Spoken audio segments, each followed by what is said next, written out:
नमस्कार मंडळी, मी प्रियंका पाटील तुमच्या टेक तडका 24/7 वर घेऊन आली आहे एक ब्रेकिंग फार्मा. आज आपण बोलणार आहोत एआय बद्दल, पण वेगळ्या अँगलने. विचार करा, हे एआय कंपॅनियन्स म्हणजे ChatGPT, Character.ai, रेप्लिका यांच्यासोबत आपण बोलतो, कधीकधी तर खूप पर्सनल लेव्हलवर. पण ह्यांच्यासाठी काही नियम असावेत का? तर कॅलिफोर्नियाने नुकतंच एका नव्या कायद्यावर सही केली आहे, SB 243. आणि ह्यामुळे कॅलिफोर्निया हे देशातील पहिलं राज्य बनलं आहे जिथे एआय कंपॅनियन चॅटबॉटसाठी सेफ्टी प्रोटोकॉल्स कंपल्सरी असतील. म्हणजे काय?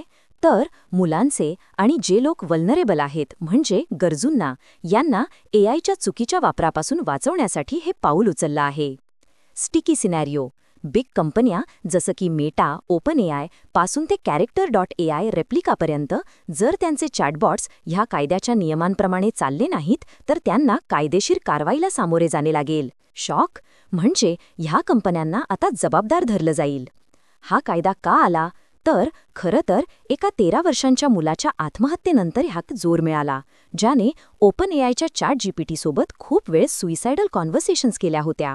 बापरे! आणि काही लीक्ड डॉक्युमेंट्समधून हे पण समोर आलं आहे की मेटाचे चॅटबॉट्स मुलांसोबत रोमॅन्टिक आणि सेन्शुअल गप्पा मारू देत होते. Oh my God! कोलोराडोमध्ये पण Character.ai विरुद्ध अशीच एक केस चालू आहे. गव्हर्नर गॅविन न्यूसम म्हणाले आहेत की emerging technology can inspire, educate and connect, but without real guardrails technology can also exploit, mislead and endanger our kids. म्हणजे बरोबर आहे की नाही? काय?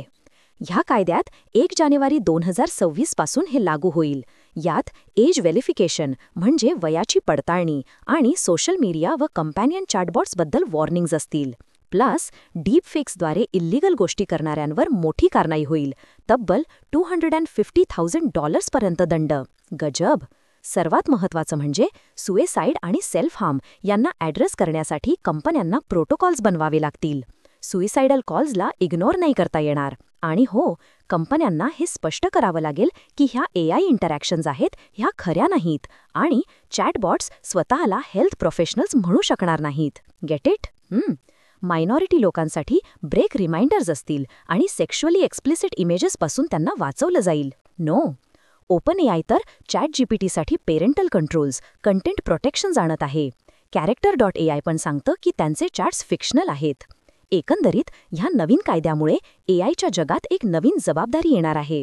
टेक, ओहो चांगलं आहे, पण सुरक्षितता पण तितकीच महत्त्वाची. काय वाटतं तुम्हाला ह्याबद्दल? खाली कमेंट्समध्ये नक्की सांगा. मी प्रियंका पाटील, टेक तडका 24/7 साठी. भेटूया पुढच्या अपडेटसोबत. तोपर्यंत स्टे ट्यून्ड. शिंग.